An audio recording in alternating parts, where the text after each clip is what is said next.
कैसे हो आप सभी लोग। आज हम साइंस की स्ट्रेटेजी के बारे में डिस्कस करेंगे, जिसे अगर तुम फॉलो कर लेते हो तो तुम्हारे 95 प्लस तो गारंटेड है।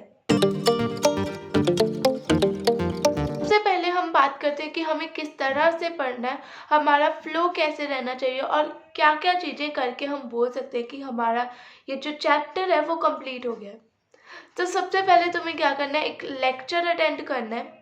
साइंस का लेक्चर अटेंड कर लो किसी भी चैप्टर का। उसके बाद तुम्हें जाना है एनसीईआरटी पर। एनसीईआरटी की तुम्हें लगानी है रीडिंग। जब मैं बोल रही हूँ रीडिंग लगानी है तो इसका मतलब ये नहीं है सिर्फ पढ़ना है, ठीक है। जब मैं बोल रही हूँ तुम्हें रीडिंग लगानी है तो तुम्हें क्या करना है, रीडिंग तो करनी है, साथ में इम्पॉर्टेंट हाईलाइट भी करना है। तो तुम्हें क्या करना है, साथ में क्वेश्चंस भी लिखते जाना है। जैसे फॉर एग्जांपल तुमने एक केमिकल रिएक्शन पढ़ी तो तुम उसकी डेफिनेशन या फिर एग्जांपल इन चीज़ों को हाईलाइट करके ऊपर लिख सकते हो, define chemical reaction and it's example. तो इस टाइप से तुम अपना जो है क्वेश्चन खुद के बना सकते हो, ठीक है। और नीचे आंसर हाईलाइट कर देना, नंबरिंग डाल देना, ताकि अगर तुमने ऊपर लिखा हुआ है कि ये पहला क्वेश्चन है तो नीचे उसका आंसर भी तुम्हें साथ के साथ उसी पेज पर मिल जाए, ठीक है। तुम्हें इधर उधर भटकना ना पड़े। तो अब तुमने क्या कर लिया, लेक्चर देख लिया, तुमने एनसीईआरटी की रीडिंग लगा ली। अब इन दोनों को देखो और इसमें से क्या क्या इंपॉर्टेंट तुमने सीखा उसको राइट डाउन करते जाओ। मतलब नोट्स बनाने हैं तुम्हें, कैसे बनाने हैं, तुम्हें लेनी है लेक्चर तो तुम देख ही रहोगे, एनसीईआरटी भी साथ में उठानी है, ठीक है। उन दोनों को मिलाकर सभी चीज़ें कवर करके एक अपने नोट्स बनाने हैं, ठीक है। इस दो चीज़ों से जो नोट्स बन के आएंगे ना वो बेस्ट नोट होंगे, ठीक है। इन दोनों चीज़ों से नोट्स बना लेना जो कि तुम्हारे एंड मोमेंट पर काम आएंगे। तुम्हें नोट्स खुद से बनाने हैं। फिर बोल रही हूँ कि नोट्स अभी किसी और के फॉलो मत करो, अपने खुद के नोट्स बनाओ, ठीक है। वो तुम्हारे लिए एंड मोमेंट पर ज़्यादा इफेक्टिव होंगे रेदर देन किसी और के नोट। अब ये सब कर लिया तुम्हें, अब इन सब भी चीज़ों का जो क्रक्स है, नोट्स है वो तुम्हारे, उनको याद करो, ठीक है। अब मैं याद जब कह रही हूँ तो मतलब उसका क्या मतलब है कि रिएक्शन तुम्हें याद करनी पड़ेंगी, वो तुम समझ नहीं सकते, ठीक है। तो ऐसी चीज़ों को तुम याद करो। मैं ये नहीं कह रही कि रट्टा मारो, लेकिन वो ऐसी चीज़ें जो तुम्हें याद ही करनी पड़ेंगी। ये चीज़ अगर तुम स्टार्टिंग से करते चलोगे तो तुम्हें एंड में उतना पैनिक नहीं होना पड़ेगा। एंड में ये चीज़ें याद करना थोड़ा मुश्किल हो जाता है। तो अब तुमने यही याद कर लिया।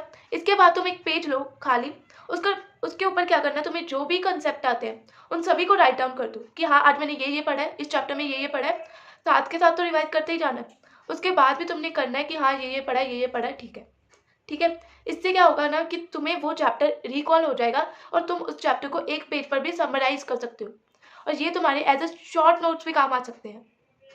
तो इस टाइप से तुम रिवीजन करते रहना ताकि तुम उस चैप्टर को भूल ना जाओ।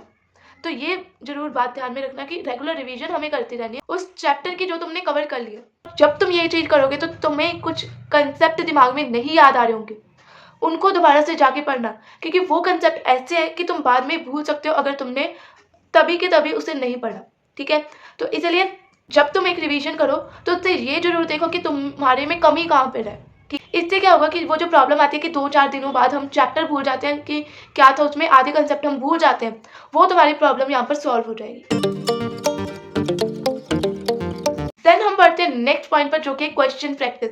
क्वेश्चन प्रैक्टिस करना बहुत जरूरी है, ठीक है। तो वो कहाँ से करने हैं वो हम देखते हैं, ठीक है। तो सबसे पहले तुम्हें क्या करना है, एनसीईआरटी के क्वेश्चन प्रैक्टिस करने। एनसीईआरटी में जो भी मटेरियल है, चाहे वो एग्जाम्पल है चाहे वो एनसीईआरटी एक्सरसाइज है, उसे सॉल्व करके देखो।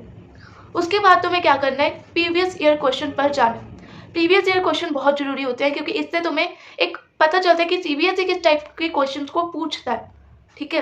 क्योंकि तुमने पढ़ 100 चीजें ली वो कंसेप्ट के लिए, एग्जाम में क्या आएगा वो थोड़ा पीवाईक्यू से पता चलता है हमें, क्योंकि हमें पता चलता है कि सीबीएसई के पेपर में किस टाइप के क्वेश्चन पूछे जाते हैं, ठीक है। तो इससे तुम्हें क्या मिलेगा, एक आइडिया मिलेगा कि किस टाइप के क्वेश्चन मुझे और प्रैक्टिस करने हैं। देन तुम क्या कर सकते हो कि क्वेश्चन बैंक लगा सकते हो, ठीक है। क्वेश्चन बैंक से थोड़े एडवांस लेवल के क्वेश्चन तुम प्रैक्टिस कर लेना, ठीक है। अब हम बढ़ते हैं अपने थर्ड पॉइंट पर, जो कि है टेस्ट योरसेल्फ। अपने आप को टेस्ट करना मत भूलना, सिलेबस कंप्लीशन के साथ साथ अपने आप को टेस्ट भी करो कि कितना मुझे याद रहा। और टेस्ट देने का तरीका क्या है, करो कि मेरा कहाँ पर कंसेप्ट वीक है। मान लो तुम्हारी कैलकुलेशन में प्रॉब्लम आ रही है तो तुम क्या करोगे कि कैलकुलेशन को इम्प्रूव करो और उस क्वेश्चन को पर्टिकुलरली दोबारा से सॉल्व करके देखो पूरा एंड तक। और अगर तुम्हारी मान लो किसी कंसेप्ट में प्रॉब्लम आ रही है तो उस कंसेप्ट को रिवाइज करो, ठीक है। और ऐसे एनालाइज करो कि हाँ, ये कंसेप्ट जब मैंने रिवीजन की थी तब भी मुझे याद नहीं आ रहा था और अब भी नहीं आ रहा, तो ये कंसेप्ट मेरा वीक है, जिससे कि तुम्हारे वीक टॉपिक्स भी स्ट्रांग होने लगेंगे धीरे धीरे। देन अब मैं तुम्हें बताने वाली कुछ इंपॉर्टेंट टिप्स जो कि तुम्हें साइंस पढ़ते समय ध्यान रखनी है, ठीक है, जिससे कि तुम्हारे स्कोर इंक्रीज होंगे। तो सबसे पहले क्या करना है, केमिस्ट्री में एक्टिविटीज जरूर कर लेना, क्योंकि केमिस्ट्री में एक्टिविटीज से बहुत सारे सवाल आ रहे होते हैं। जब तुम प्रीवियस ईयर क्वेश्चन करोगे तो तब भी तुम्हें दिखेगा कि एक्टिविटीज में से सवाल बहुत आते हैं, तो उसकी एक्टिविटीज को तो तुम एक बार जरूर कर लेना ध्यान से। देन सेकेंड जो स्टेप तुम्हें ध्यान रखना है, डू डायग्राम। डायग्राम्स को अच्छे से समझो और उससे एक बार बनाने की प्रैक्टिस जरूर कर लो, क्योंकि डायग्राम से एक आधा क्वेश्चन दिख जाता है, और अगर क्वेश्चन नहीं भी आया तो डायग्राम तुम्हारे कंसेप्ट को समझने में बहुत हेल्प करती है। इससे तुम क्या कर सकते हो, विजुअलाइज कर सकते हो जो भी तुम कंसेप्ट पढ़ रहे हो। तो डायग्राम को तो प्रैक्टिस कर ही लेना।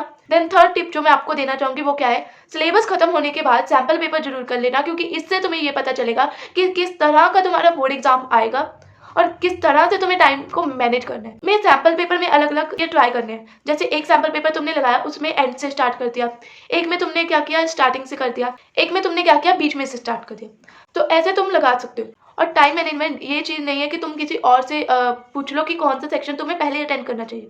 हमारा जो सेक्शन स्ट्रॉन्ग है तुम्हें वो वाला सेक्शन पहले करना चाहिए, और वो वाला सेक्शन पहले करना चाहिए जो तुम्हें अच्छा लगता है, जिससे तुम कंफर्टेबल हो अपना पेपर अटेम्प्ट करने में, ठीक है, चाहे वो एंड से है चाहे वो स्टार्टिंग से है, ये तुम्हें डिसाइड करना होगा। तो इसी के साथ इस वीडियो को एंड करते हैं, ठीक है, मिलते हैं किसी और वीडियो में।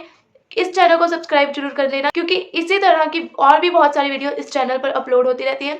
और अपने फ्रेंड्स को भी शेयर कर देना जो कि साइंस से डर रहे हैं कि साइंस कैसे होगी, है ना, क्लास 10 में, उनके साथ भी ये वीडियो शेयर कर देना। तो टिल देन बाय बाय, फिर मिलते हैं किसी और वीडियो में, बाय।